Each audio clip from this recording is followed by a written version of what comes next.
Hello friends, welcome to king Chris சமையல். இன்னைக்கு நம்ம சமையல்ல எண்ணெய் கத்திரிக்காய் குழம்பு எப்படி வைக்கலாம்னு சொல்லி பார்க்கலாம் வாங்க. எண்ணெய் கத்திரிக்காய் குழம்புக்கு நீங்க சின்ன சின்ன கத்திரிக்காவை எடுத்தீங்கன்னா ரொம்ப நல்லா இருக்கும். சின்ன வெங்காயம், தக்காளி, பூண்டு, தேங்காய், மல்லிப்பொடி, வத்தல் பொடி, ஒரு ஸ்பூன் சாம்பார் தூள், இது மட்டும் எண்ணெய் கத்திரிக்காய் குழம்புக்கு போதும். மெயினா புளி. இப்போ வாங்க நம்ம எப்படி செய்யலாம் பார்க்கலாம். கத்திரிக்காவை நீங்க இந்த மாதிரி சென்டர்ல ஒரு 4 கீரை போட்டுக்கோங்க.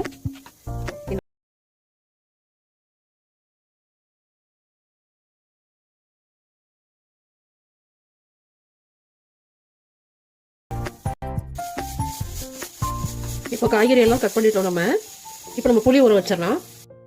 ஒரு நெல்லிக்காய் சைஸ் அளவு புளியை ஊற வச்சிடலாம். இப்போ வாங்க நம்ம குழம்பு எப்படி தயார் பண்ணலாம்னு சொல்லி பார்க்கலாம். ஸ்டவ் ஆன் பண்ணிட்டு இப்போ நம்ம அந்த கத்திரிக்காவை நம்ம எண்ணெயில நல்லா வதக்க போறோம். இந்த குழம்புக்கு நீங்க நல்லெண்ணெயை பயன்படுத்துறீங்கன்னா டேஸ்ட் ரொம்ப சுவையா இருக்கும். இப்போ நல்லெண்ணெய் ஊத்திக்கலாம். நம்ம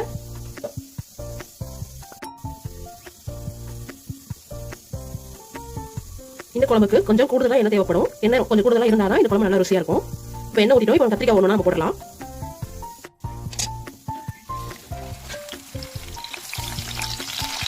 நல்லா வேகணும்.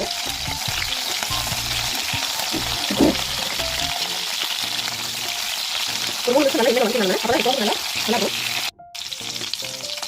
இப்போ பாருங்க கத்திரிக்காய் வதங்கிட்டு இப்போ இந்த கத்திரிக்காய் நம்ம ஒண்ணா எடுத்துடலாம்.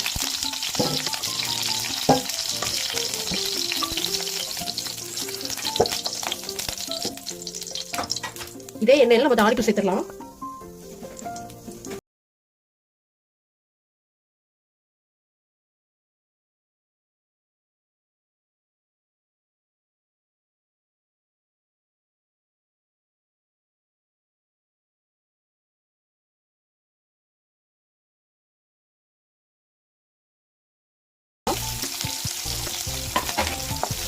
நல்லா வதக்கி விட்டுலாம்.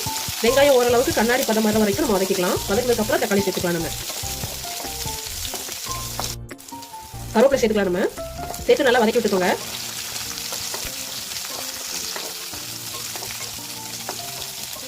வெங்காயம் ஓரளவுக்கு வதங்கிட்டு நம்ம தக்காளி சேர்த்துக்கலாம்.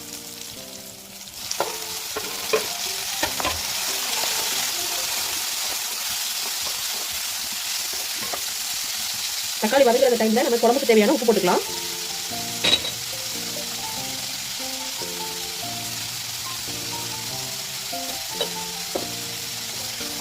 நல்லா வதக்கி விட்டுக்கோங்க.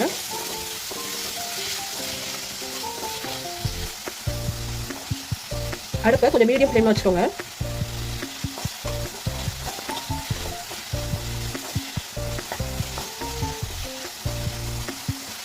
வெங்காயம் நல்லா வெந்து தக்காளி நல்லா மசிஞ்சு வரணும். இப்போ தக்காளி வெங்காயம் நமக்கு நல்லா வதங்கிட்டு இப்போ நம்ம மல்லிப்பொடி வத்தப்பொடியும் சேர்த்துக்கலாம். 3 ஸ்பூன் மல்லிப்பொடி, வத்தல் பொடி உங்க காரத்துக்கு தக்கன. நீங்க எவ்வளவு காரம் சேர்ப்பீங்களோ அந்த அளவுக்கு வத்தல் பொடி போட்டுக்கோங்க. இதை நல்லா நம்ம வதக்கிக்கலாம்.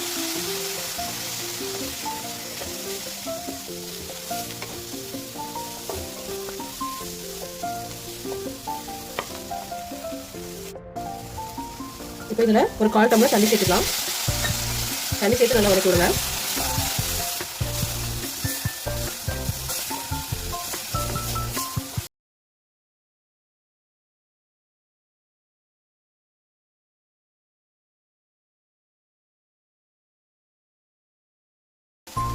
கொஞ்சம் பெருங்காயத்தூள் போட்டு வதக்கிக்கோங்க. இப்போ நம்ம வதக்கி வச்சுட்டு கத்திரிக்காயை இதில் சேர்த்துக்கலாம். இதையும் நல்லா வதக்கிக்கோங்க.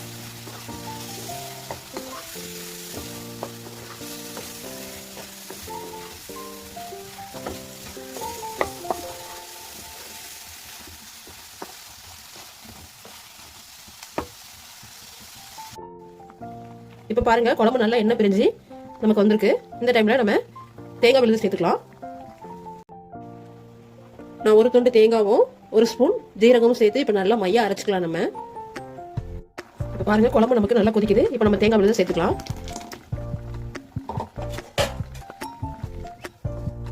நல்லா கிளறி விட்டுக்கோங்க. இந்த டைம்ல நம்ம 1/2 ஸ்பூன் சாம்பார் பொடி சேர்த்துக்கலாம். சாம்பார் பொடி இந்த குழம்புக்கு நமக்கு கூடுதல் சுவை கொடுக்கும், அதனால சேர்த்துக்கலாம். ரொம்ப சேர்த்துறாதீங்க, ஒரு 1/2 ஸ்பூன் சேர்த்துக்கோங்க.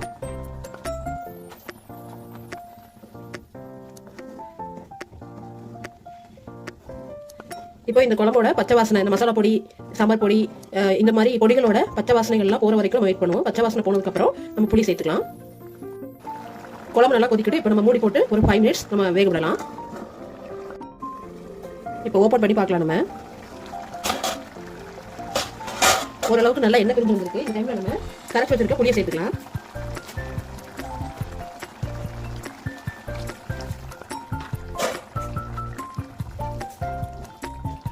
இதை நல்லா கிளறி விட்டுட்டு இந்த பொடியோட பச்சை வாசனை போற வரைக்கும் ஒரு 5 நிமிஷம் மட்டும் நம்ம ஒரு ஹை ஃப்ளேம்ல வச்சு இந்த குழம்பு கொதிக்க வச்சுட்டு நம்ம இறக்கலாம். இந்த குழம்பு நீங்க சாப்பாடோட சாப்பிடும்போது அவ்வளோ டேஸ்டா இருக்கும். எண்ணெய் கத்திரிக்காய் குழம்பு வந்து பொதுவாகவே வந்து நம்ம சவுத் இந்தியன்ல ரொம்ப ஃபேமஸான ஒரு குழம்பு. இந்த குழம்பு நீங்க சாப்பாடு, தோசை, இட்லி அந்த மாதிரி இதுக்கு கூட ரொம்ப நல்லா இருக்கும். நீங்க ஒரு டைம் ட்ரை பண்ணி பாருங்க, ரொம்ப நல்லா இருக்கும். இப்போ ஒரு 5 மினிட்ஸ் நம்ம வெயிட் பண்ணுவோம். இப்போ பாருங்க குழம்பு நல்லா எண்ணெய் பிரிஞ்சு வந்துட்டு இப்போ நம்ம ஸ்டவ் ஆஃப் பண்ணி நம்ம குழம்பு இறக்கிடலாம். பாருங்க நமக்கு சூடான சுவையான புளிக்குழம்பு நமக்கு ரெடி ஆயிட்டு.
இன்றைக்கி நம்ம வெறும் குழம்பு வெறும் 10 நிமிஷத்தில் எப்படி பண்ணலான்னு சொல்லி பார்க்கலாம் வாங்க.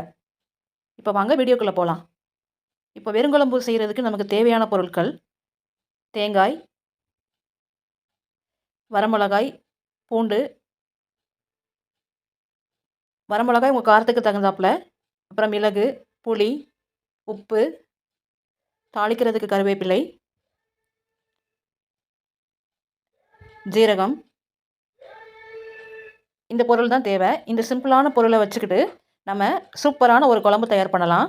வாங்க எப்படி பண்ணலான்னு பார்க்கலாம். அதுக்கு ஒரு மிக்ஸி ஜார் எடுத்துக்கோங்க. அதில் தேங்காய், வரமிளகா, வெள்ளைப்பூண்டு, ஜீரகம் இதெல்லாம் ஆட் பண்ணிக்கலாம். இதெல்லாம் ஆட் பண்ணிவிட்டு நம்ம இதை நல்லா ஒரு ஃபைன் பேஸ்ட்டாக நம்ம அரைக்கணும். நல்லா விழுது மாதிரி நம்ம அரைக்கணும். அப்போ தான் அந்த குழம்புக்கு நல்லாயிருக்கும். கொஞ்சம் லைட்டாக தண்ணி சேர்த்துக்கோங்க. தண்ணி சேர்த்துட்டு நம்ம நல்லா விழுது மாதிரி அரைச்சிக்கலாம். இந்த டைமில் நீங்கள் மஞ்சள் சேர்த்துக்கோங்க. பெருங்காயத்தூள் வேணும்னா நீங்கள் பெருங்காயத்தூள் கூட சேர்த்துக்கலாம். இப்போ பாருங்கள், இந்த மாதிரி ஒரு ஃபைன் பேஸ்ட்டாக நமக்கு கிடைக்கும். இப்போது நம்ம தாளிப்பு சேர்த்துக்கலாம். ஒரு பேன் வச்சுக்கிட்டு ஆயில் ஊற்றிக்கோங்க. ஆயிலில் கடுகு, மிளகு, உளுந்து, கருவேப்பிலை இதெல்லாம் போட்டு தாளிச்சுக்கோங்க. தாளிச்சுட்டு இப்போ நம்ம அரைச்சி வச்சோம்ல அந்த பேஸ்ட்டு கூட தண்ணியை ஆட் பண்ணி இப்போ நம்ம இதில் மிக்ஸ் பண்ண போகிறோம். மிக்ஸ் பண்ணி ஒரு 7 to 10 மினிட்ஸ் இது இருந்தால் போதும். ஜஸ்ட் ஒரு கொதிக்கும் போது நமக்கு இந்த குழம்பு ரெடி ஆயிரும். நம்ம அப்போ ஆஃப் பண்ணிக்கலாம். இந்த குழம்பு நாகர்கோயிலில் ரொம்ப ஃபேமஸான ஒரு குழம்புங்க. இந்த குழம்பு கூட அவங்க மீன் பொரித்து வச்சு சாப்பிடுவாங்க. செம்ம காம்பினேஷன், ரொம்ப நல்லாயிருக்கும். நாகர்கோயில்காரங்களுக்கு இந்த குழம்பு தெரியாதவங்க யாருமே இருக்க மாட்டாங்க.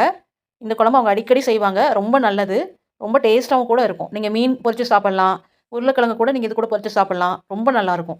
இப்போ இந்த குழம்புக்கு தேவையான உப்பை நம்ம ஆட் பண்ணிக்கலாம். உப்பை ஆட் பண்ணி நல்லா மிக்ஸ் பண்ணிவிட்டு கொஞ்சம் நேரம் வச்சுட்டு ஒரு கொதி நல்லா கொதித்ததுக்கப்புறம் நம்ம ஸ்டவ்வை ஆஃப் பண்ணி இந்த குழம்பு நம்ம ரெடி பண்ணிடலாம்.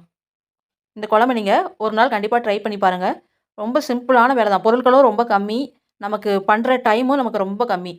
இந்த அவசரமான உலகத்தில் நம்ம வேலைக்கு போவோம், ஸ்கூலுக்கு போவோம், காலேஜுக்கு போவோம், டக்குன்னு பண்ணிடலாம் இந்த குழம்பை. நீங்கள் ஒரு நாள் கண்டிப்பாக ட்ரை பண்ணி பாருங்கள். இப்போ இந்த குழம்பு நமக்கு ரெடி ஆகிட்டு.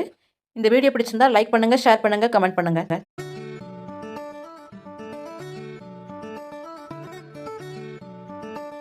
Hello friends, welcome to king Chris சமையல். இன்னைக்கு நம்ம புளி சேர்க்காத ஒரு தக்காளி மிளகு ரசம் பண்ண போகிறோம். தக்காளி மிளகு ரசம் ரொம்ப சுவையாக இருக்கும். சில பேருக்கு புளி ஒத்துக்காது, அவங்க புளியை பயன்படுத்தாமல் இந்த மாதிரி நீங்கள் தக்காளியை பயன்படுத்தி ஒரு ரசம் செஞ்சு சாப்பிட்லாம். இது ரொம்ப நல்லாயிருக்கும். இப்போ வாங்க நம்ம எப்படி பண்ணலாம்னு சொல்லி பார்க்கலாம். இது ரொம்ப சிம்பிள். இந்த தக்காளி ரசம் பண்ணுறதுக்கு 2 பழுத்த நாட்டு தக்காளியாக எடுத்துக்கோங்க. எடுத்துட்டு அதை நல்லா கையாலேயே பிசைஞ்சு விட்டுக்கோங்க. இப்போ நம்ம தக்காளியை நல்லா மஸ்ட் எடுத்துக்கிட்டோம். நம்ம தக்காளியை எவ்வளோக்கு எவ்வளோ கையால் மஸ்ட் எடுக்கிறோமோ அந்த அளவுக்கு நமக்கு ரசம் சுவையாக இருக்கும். இப்போ நம்ம ரசம் செய்ய ஸ்டார்ட் பண்ணிடலாம் வாங்க. ரசத்துக்கு தேவையான ரசப்பொடி இப்போ நம்ம தயார் பண்ணிடலாம். இதுக்கு 2 ஸ்பூன் மிளகு, 2 ஸ்பூன் சீரகம், 2 பூண்டு இதை நல்லா குறகுறப்பாக நம்ம இந்த கல்லை வச்சு நம்ம தட்டி எடுத்துக்கலாம். நீங்கள் இது மிளகு ரசம் அப்படின்றனால மிளகு கொஞ்சம் அதிகமாக இருந்தால் தான் நல்லாயிருக்கும். ஜீரகமும் நல்ல ஒரு வாசனையை கொடுக்கும் நமக்கு. இது இப்போ நம்ம தட்டிட்டு வந்துடலாம். நம்ம எல்லாம் தட்டி எடுத்துட்டோம். இந்த அளவுக்கு குறகுறப்பாக இருந்தால் போதும். இப்போ ரசத்துக்கு தாளிப்பு சேர்த்துடலாம். இப்போ ரசத்துக்கு நம்ம தாளிக்கிறதுக்கு எண்ணெய் ஊற்றிக்கலாம். கடுகு சேர்த்துக்கலாம்.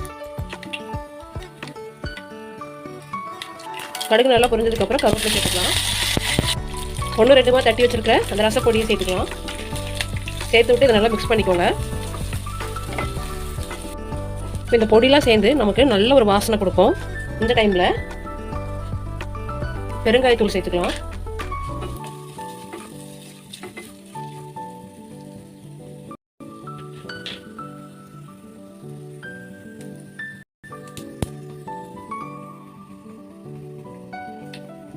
இப்போ பிசைஞ்சு வச்சிருக்கிற தக்காளியை சேர்த்துட்டு நல்லா மிக்ஸ் பண்ணிக்கலாம்.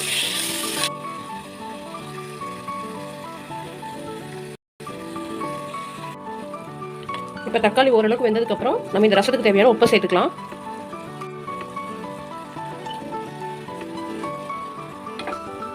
நல்லா கிளறி விட்டுக்கோங்க.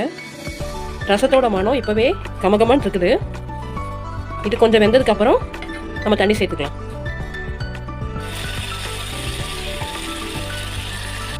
தக்காளியோட பச்சை வாசனைலாம் போயிட்டு இப்போ தேவையான அளவுக்கு தண்ணி ஊற்றிக்கலாம்.